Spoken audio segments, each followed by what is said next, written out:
Mr. Federico Musto 以及 Mr. Suan Yeo 请3位一同上台与我们面对面进行座谈。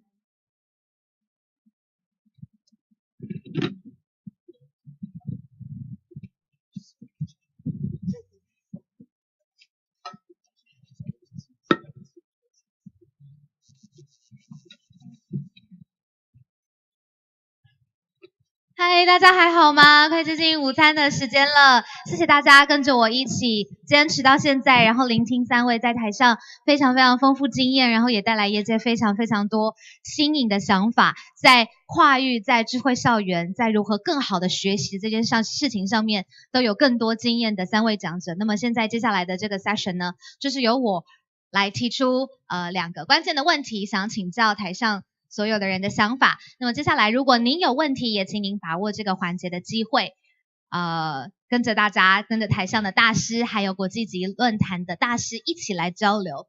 So right now I would like to take this session to raise 2 questions for each candidate on the each panelist on the stage, and then we will have an open floor so people can raise questions, or maybe later on after the session we can have more opportunity to mingle with Taiwanese people or all the attendants. 好，第一个我的问题呢，我们从跨域这件事情开始讲起。crossover 这件事情在最近掀起了翻天覆地的讨论，每一个产业呢都希望可以结合不同的学习、不同的训练，然后达到更多的效能。所以我们在跨域创新论坛上面，第一个跨域要怎么跨得更好，就是我会想要问的问题。So first question I would like to raise is we talk about crossover, we talk about multi-principle. And for example, if we take NASA and Google, for example, they start this Singularity University that acquire most brilliant and smartest students around the globe, and they train them to grow up exponentially. And one of the key points is that really emphasize upon that you're not limited to any specific role, and you should try as bold as possible to go out to explore and cross over with different talents and different educators and different industry. And in mainland China, we also have this concept, Internet Plus, right? So any kind of vehicle plus Internet become Uber, become Yidao, become a lot of different things. So crossover right now, this age is really, really important, especially in the education field. So first question I would like to 请教 Mr. Kenn Ross. So what do you think about crossover and multidiscipline in higher education? Does it still play such an important role? Is it going to be even more important in the future? What's your take? 就像我讲中文可以吗？ All right. 还是 I can speak English too. It's okay. Yes, of course. Life is multidisciplinary. 人生就是跨学科的。If you are, I don't know, I was using an example earlier. If you are a seminal biologist, if you are doing seminal work in the field of biology, you just don't need to know about and interact with biology. You're going to be dealing with government. You're probably going to be dealing with business. Social science issues come into play.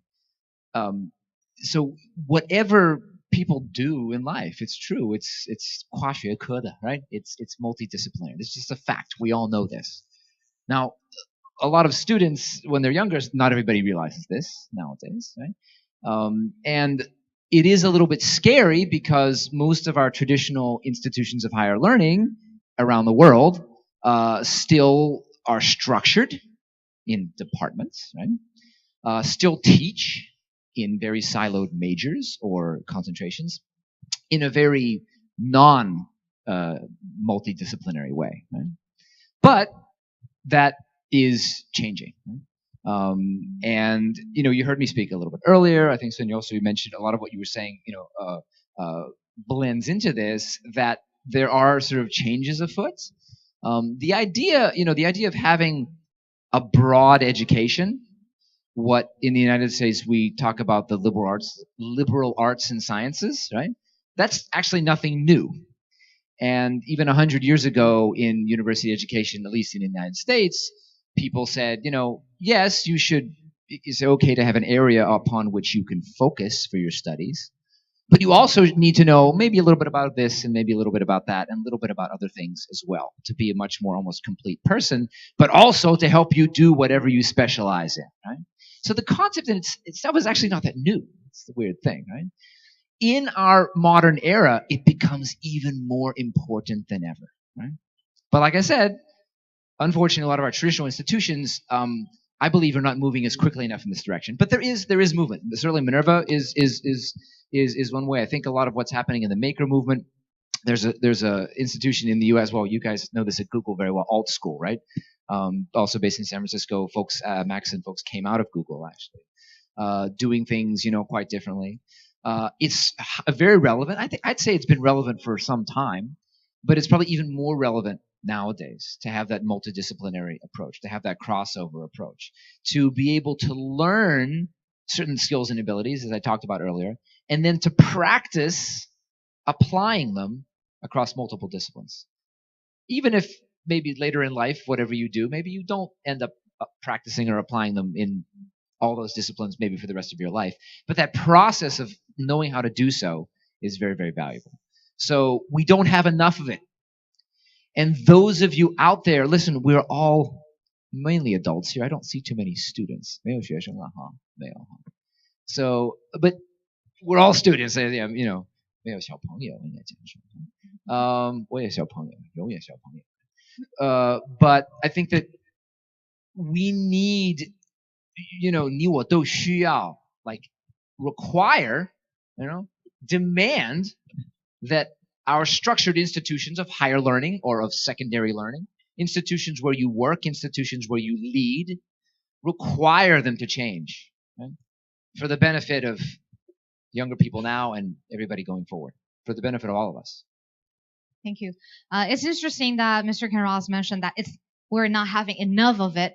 We're not having enough 跨领域的学习，然后跨学科的学习。在很久很久以前，可能100多年前，甚至在古希腊的时代，这件事情就是一直存在着的。但到现在，这件事情却变得比以往更加的重要。很奇怪，就是从19世纪开始，就德国模式的这种专业性的，就是研究性大学的，就崛起了。就发现 one disciplinary. That's something, and that's what we actually have nowadays. But 完全没有跟上时代。Do you agree with him, Mr. Federico Musto? Well, let me say another way. I'm an engineer. I'm not a teacher. I'm not a professor. So I don't know exactly the secret ingredient to help the student to learn more. But I was at MIT, so I'm a very traditional student. I spent a lot of time on my labs working with the computer. I would say that definitely Arduino is an interesting proof of concept on what will happen when you're able to take two different words and combine together. Arduino is an electronic, definitely is a community built from engineer, but the majority of the innovation comes from the heart, from the artistic part. So it is really two completely different words that was able to combine and make something completely new. Amazing. It's also true that at some level you must have some knowledge, some ability that come from a very hard work, studying textbook and make calculation and stuff like that. What does mean that definitely we should be able to find a better way to teach that. The regular classroom or the panel that sometimes happen in the regular university, that's the best way to learn. Well, it was the good way until now. If we see what happened in university in Finland, for example, that in North Europe is one of the best. Well, they say that the best way to teach is to put the student outside the classroom. Looks like they are doing a pretty good job, because if we check the rate, they produce really, really good. You mean the ranking of the university? Correct. So again, I'm not a professor. I'm just a very, very small engineer that's trying to catch the best part of the community and empower this community. But yes, agree. Today we need some new way to teach. We need some new way to merge the best from a different world. And interesting that the artistic part of this, that is not technology, will help a lot. Again, I'm saying sometimes it's like the beauty. You don't know how to build it, but when you see it, you recognize it and you love it. And again, Arduino is an interesting proof of concept how should happen when you are able to merge two different words together. Right. Since you are representing Arduino in this panel, I would like to ask you, do you think the spirit of the maker is actually an education movement? It's actually a new way to engage students, to teach students, and to forge a different set of thinking strategy, the spirit of maker itself. And do you think crossover and multidisciplinary, like Mr. Kenn Ross just mentioned, is also important in the maker field? Well, yes, I will say definitely yes. And it was interesting a couple of slides that you see that problem solving was one of the key, let's say, features that the company are looking for. So the answer is, Arduino or any other platform that allow us to think and maybe to use some component to fix problem. That will help us to work in this direction. So the answer is definitely yes. Thank you so much. What about Mr. Suan Yeo? Do you, in terms of the Google Cloud solution, I want a presentation for a little bit. Crossover important, more important than ever? Yeah, I think it's hugely important. I think, Kenn mentioned, what he's doing with his school and all schools. And more schools are creating environments where they are encouraging students to collaborate outside the box, becoming like a work. It's not a traditional school. And I think the opportunity as educators is for us to embrace, because that's the world that we're heading in. I'll give you an example, right? If boss at Google asks a question, right, and I don't know the answer, right? I can tell him I don't know the answer, but I'll find out. Right? What do I do? I'll go Google it, right? I'll talk to somebody about it, right? But those critical skills of, again, knowing where to find the answer, collaborating with others, right? Those are critical life skills that we see, that we use in the workplace. And then I'll come back to my boss with, getting the answer and show him the. I think, again, one of the challenges of traditional education is we expect students to know the answer. We expect them to all your standardized tests and exams. We take every student the same way. Right? All of us know that students learn in different ways. Right? Some are more visual, some are more technical, they like to use their hands. Some are more collaborative, some like to work alone. There's so many different ways that students learn. But yet we continue to test them the same way. Right? For this test for 2 hours, you cannot anybody, cannot look up anything. And that doesn't happen in real life, right? Like, again, if somebody's testing me at Google, internally, somebody asking me a question, I can Google it. I can go and talk to somebody about it. So I think there's I don't want to say it's fundamental shift, but it's starting to blur, and it needs to blur, because if you keep testing people on facts and what they need to know and what they need to memorize, we're not preparing them for their future, because the future is not about facts. The future is not about memorizing things. The future is about knowing where to go look for things. I cannot agree more. I was going to say that's why we have, in 4 years at our university, we don't have a single test. That traditional test. Wait, 40 years? Is that? 4年 4 years. 4年当中没有一次考试。没有一次考试。We have other ways of assessing people, but it's more like the way it happens in real life. It's very interesting. Mr. Suan Yeo 告诉我们说，他认为，在传统学校里面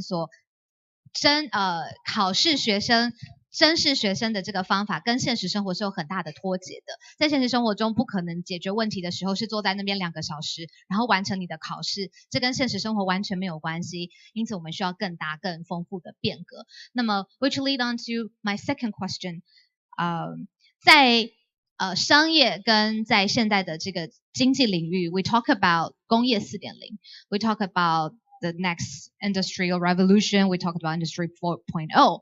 它中间的这个概念呢是说接下来AI 人工智慧 intellectual intelligence 或者是机器人手臂，它会取代旧有的人力human force 的生活，它会取代原来的人类的生产力。那下一阶段的这个世代，作为一个学生怎么学习自己，作为未来的工作者需要什么样的竞争力，而且这些东西要怎么在教育环境里面准备得更好。那么这是我接下来的问题。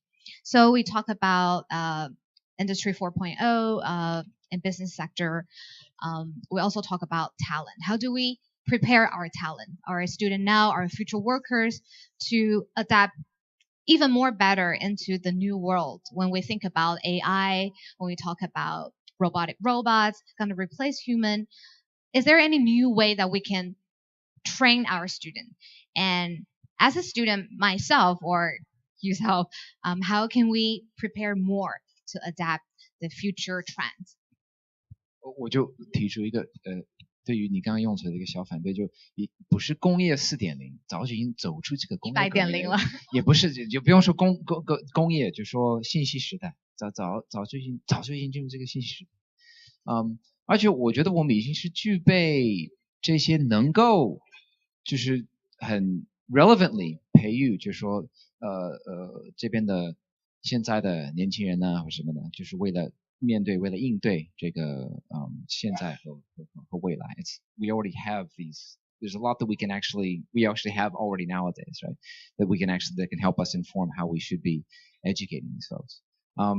And again, I think I'm probably most informed about what we're doing. And it's funny because we are a tertiary institution. So this is 大学部教育, right? At least at Minerva, right? It's undergraduate university education. And some people say to me, well, shouldn't students be learning to apply these abilities and skills even earlier? To which I say yes. Right? The reason why we've decided to attack and solve the problem at the university level is because traditional universities have been probably the slowest, right? So in other words, I gave to make this change, I gave the example of alt school before, right? And there are other schools like this, the maker movement. There are a lot of schools that are doing things at the K through 12, at the primary or secondary level, but not as much as the tertiary level, which is why we actually wanted to sort of attack the tertiary level. That's just a bit of FYI information there. But if you do not want to be, replaced by a robot, right? Or technology, right? Or just if you want to even, that's very, 那个很被动。我们就讲的主动一点。Let's go be more not passive. Let's be more active and think, how are the young minds of now, right? Who will lead the world, and be us in the future, 23 years in the future, right? How are these people, going to be moving humanity forward, right? That's the way sort of we look at it. And what are, again, those core, what do you basically have to have regardless of which way you're going to choose to move humanity forward? Right? And again, I think it's those, everybody has a little bit different of a, 不同的人有不同的系统，不同的架构。你看这个I guess, where did you get yours on your slide? Where was that from? Economist. So economist group, right? And we've seen the World Economic Forum one. I've seen ones from the World Bank, right? So in Minerva, we've sort of integrated a lot of these, and we have our own sort of system, basically what it is, or structure, right? These meta skills, and then there are all these sort of subcognitive processes below these meta skills, right? Again, the things that you and I use on a daily basis. And regardless of whose list you're looking at, 不管你看哪个系统，都有一些共同点, right? 批判性思维, right? Critical thinking, right? Creative problem solving, or sometimes I group problem solving and creativity into one sometimes, but you could split them out, right? Collaboration and communication. Every single list out there, right? Every single person who's, we can say, maybe expert on this matter, those 4 things or 5 things are always on everybody's list, right? And again, cognitive science shows that these things are innate abilities that can all be brought out in all of us, right? Now, some people may be inherently more intelligent than others, right? And maybe get things a little quicker. I understand that, right? But we can all learn to apply these things multidisciplinarily. That's a long word. Jeez, it's a long word. We can all learn these things, right? You know, they can be taught, they should be taught, but to do so, you have to step back and rethink whatever your university or your secondary school system is, right? For those people that sometimes I interact with and we talk about what we're doing at a tertiary level, at a university level, and they say, I want to do this at a secondary level, you can, right? And we hope that folks like us, other folks that are doing different things in education, will give a sort of a shining example that the rest of you, everyone else, can follow. We need more of it. So please answer briefly and quickly. Yeah. Google. I think encouraging students to ask questions, constantly. I think that's really important. There are a lot of statistics and reports that you read about how schools are killing creativity. And I think I saw recently the average 4-year-old will ask about 400 questions a day. 400 questions a day, right? And then when you get older and older, they stop asking questions. Why do they stop asking questions? Is it because they know everything? Obviously, clearly not. But is it because the formal education system, discourages them from asking questions? And it's true. Those of you who are teachers, every time in your class, if you ask the question and you ask people to volunteer their answer, very few people will put their hand up. But if you go to a preschool or kindergarten, you ask questions, everyone's like dying because they have so many things to say. So why is it as we go through education, formal education, we almost kill the creativity and the inquisitivity, from kids, and they stop asking questions. So I think encouraging that culture of asking questions and which will result in problem solving and working together as well. 学习问更多的问题，然后跟你身边的人一起合作，然后学会更批判性的思考，绝对是准备未来的方式。Well, maybe one of the answers is because we're getting old, and sometimes that doesn't help too much. But I just want to.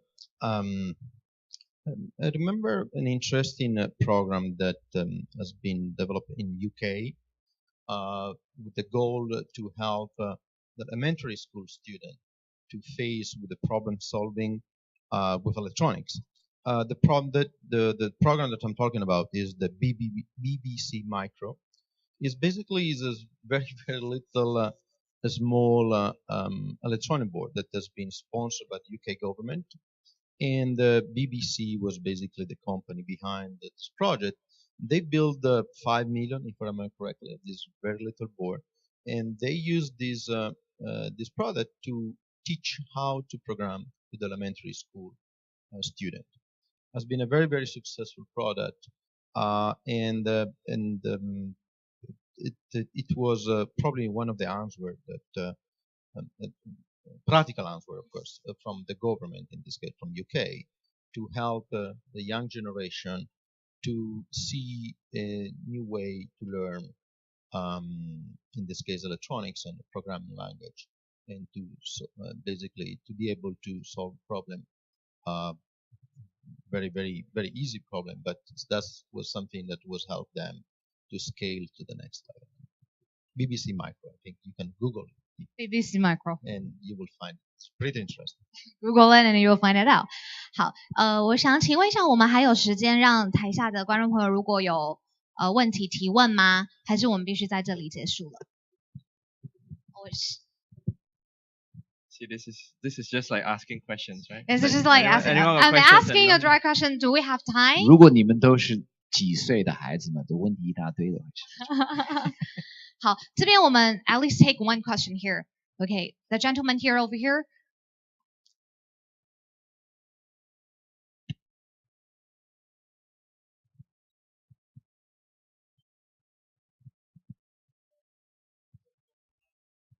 没有问题。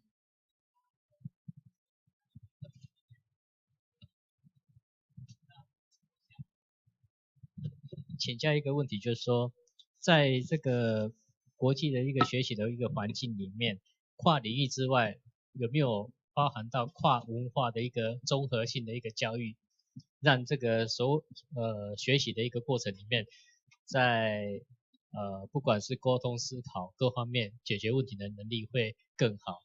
因为大部分都喜欢谈到这个跨文化跨领域的部分里面，其实有一个很大的一个元素，就是说因为现在已经国际化，教育的一个已经拉平了，那很多的一个国际的一个学生都有流动性，那很多像芬兰刚刚有提到，其实他们也有很多的外来的一个新的一个族群在他们的国家里面，那这个部分的话，目前在这个遇到有哪些地方，像东南亚也有很多的国家，也有很多的族群，那有没有这样的一个遇到什么样的一个挑战？谢谢。I want to echo on this too. 就是sometimes it's very hard to naturally know how to interact with foreigners because we came from different backgrounds, different educational systems, share different core value and cultural value. Is it an educational emphasizing point that you want to work on?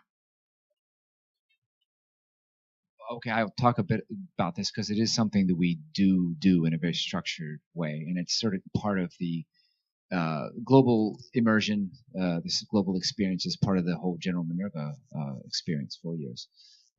And yes, you can. I mean, we've actually built a system and a structure that will, maybe I use the words, sort of force our students, right, to engage with communities. Right? 强迫他们。用强迫这个词 ，yeah， 我只能想到强迫这个词，有点我们这个体制，我们这种系统就会自然而然让他们，不要说强迫，让他们就说走出去 ，right? Seriously, for example, because we are looking for, we're just accepting people from all over the world with any quotas. The types of students you have, it's just people from everywhere. 换句话来说，在 Minerva 我们没有一个主要的民族国籍啊。你想想看，这个据我知道，在大学这个级别里面，我可能没有这种，或者很少，就没有另外一所大学就说是没有主要的国籍背景的，就是文化背景的，就是说民族背景的，对吧？台湾大学大部分的学生就是台湾人，right？不管你所谓的国际生占5%、10%、20%啊，那么美国大学也都是这样子，大部分就是美国人，就是长得像我这样啊。So， 但是在 Minerva 你没有一个主流的啊，没有人占多数啊，连美国人也不占多数啊。自然而然的美国人大概我们也不限制美国人，但是大概只有10%几啊左右，20%左右，不一样的。So that's the first thing that you can do is you make sure that the 学生群, like the community within the school, is completely, 说很杂, right? In a good way. The next thing what you can do is, 当你这样周游列国的时候, right? You can integrate, which is what we do, you can integrate local facilities and local resources, local relationships, local organizations into the curriculum, regardless of what specific 专业 or area of study you actually do. This is exactly what we do, right? Such that if you are a student that is studying something called global government, right? Which is sort of maybe our version of political science in a more relevant way, right? Studying global government, we curate experiences with governments around the world, right? So think about, I can't think of any other institution where if you're studying government, you can interact oftentimes at a deep level. You're doing location-based assignments, doing experiential project-based learning with local governments in the United States, in Argentina, in Korea, in India, right? In Germany, the UK. Different government structures, right? Different challenges, some similar challenges, 总会有一些共同的问题, right? But that sort of type of experience is something you can bring in to the curriculum, is something that very much we do. So those are two examples of how you can actually do this. You really have to think deeply about how you're going to do it, though. And it does take a lot of work to set up, but it's quite doable. It's more challenging at a secondary level, sometimes when you're, when 因为有人就说13岁的孩子们不能这样子一个人周游列国，哪怕是家长跟随呢也不好。Maybe, I don't know. But again, at the tertiary level, at the undergraduate level, it's certainly doable. 所以回答这位先生的问题，Kenn Ross 的意思是说呢，其实他们是非常非常有意识的在设计一个跨文化的教育的沟通的理念，它确保在他的学校体制里面，不只是这个国际的占比，而是没有一个单一显著的组成的族群，然后让这样子的环境自然而然的让学生可以这个拥抱就是跨文化的环境。But I'm very curious about Google for Education as a cloud solution. Does it really emphasize the difference of culture, or you try to make it go away? I think if you look at technology as a whole, there's no language to technology. And I'll give again an example. If you play games, video games, or you've seen a child play video games, the first time they will fail. And then what do? They'll try again. Right? And then they'll fail and they'll try again. And they keep trying until they pass. Right? If you walk into the exhibition hall again, right, everything's about virtual reality, everything's about games. These things have no language. It doesn't matter whether you speak English or, does Minecraft have a language? Does Pokemon have a language? All of the new technologies that are coming on, all of these mobile applications and learning technologies, doesn't matter, it's going to be regardless of culture and language. It's going to be cross-barrier. So, at Google, we talk a lot about the web being the future, the internet being the future. And, anyone that can connect to the internet will have access to information. And so it doesn't matter whether, you're here in Taiwan or I'm in Australia or Federico's in Italy or Kenn's in New York. We can all use technology to connect. We don't need to be in the same place. We can all get on a video conference and share information and share ideas that we don't need to be physically together anymore. So I think technology already today allows for learning and sharing across borders, across languages, across cultures. 我觉得很有趣，因为我听到了两个截然不同的观点跟出发的角度。Kenn Ross 希望尽可能的加强这个文化上面的复杂性跟多元程度，认为这样子对学生的培育是非常重要的。但是从科技平台的角度来说，因为科技的发展，然后让语言的隔阂、文化的隔阂几乎可以是零壁垒的互相的沟通，就像是每一个人在玩宝可梦一样，他不管你的出身来自的文化是什么，都可以 adapt 在这个游戏上，在这个领域里面。那这个也是 Google 它作为一个科技公司，它希望可以达成的目标 ，which I found really interesting because it's a totally different aspect and two. 但其实我觉得不矛盾的，也不矛盾 ，seriously 不矛盾。这些东西毕竟，哪怕你不想要它同时存在，它就是同时存在 ，right? So I think it's mutually exclusive. For Mr. Gusel, sorry, we only have about 1 minute.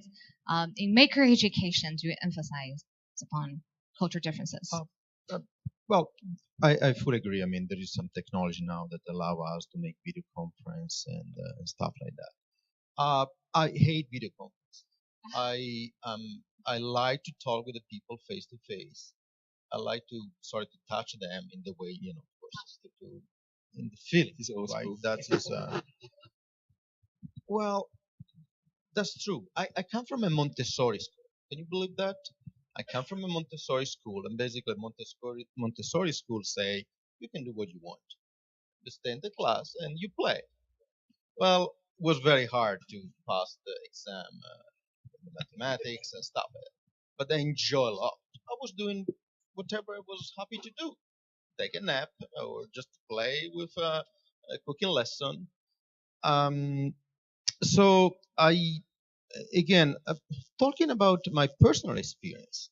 I was studying in the US. I spent a lot of time in Taiwan. I work in Europe. I work in China. So that's true. It's very interesting what I learned today about this new way to build the class around the world, so allow the student to travel.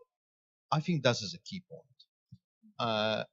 The beauty to be here today and talk with you guys and learn a lot of new things, project, idea, and then tomorrow to be another place. Of course, is very, very stressful in the way that we travel too much, but does allow us to learn a lot of things. Can we do that by video conference? I don't know. I still like to have a pizza and enjoy the pizza together.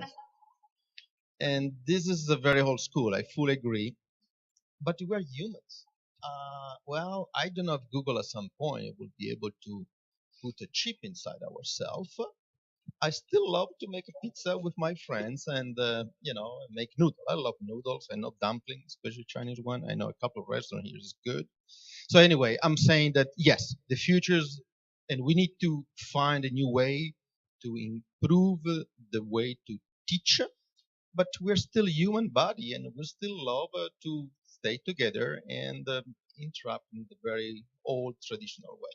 That's my personal experience. I don't know if it sounds weird. I just like to share with you my pizza way.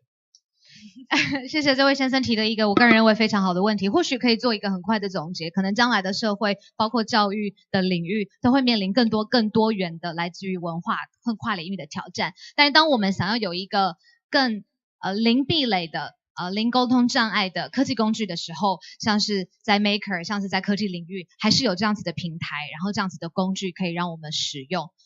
所以不互相矛盾，更可以说是相辅相成。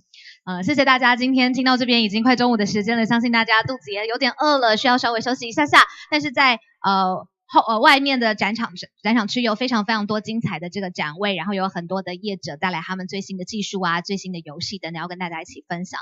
也谢谢台上3位的讲者花时间跟我们一起做这个 panel。Thank you so much, Mr. Musto. Thank you so much, Mr. Suan Yeo, and thank you so much, Mr. Kenn Ross. 感谢3位与谈人与我们今天带来如此精彩的分享。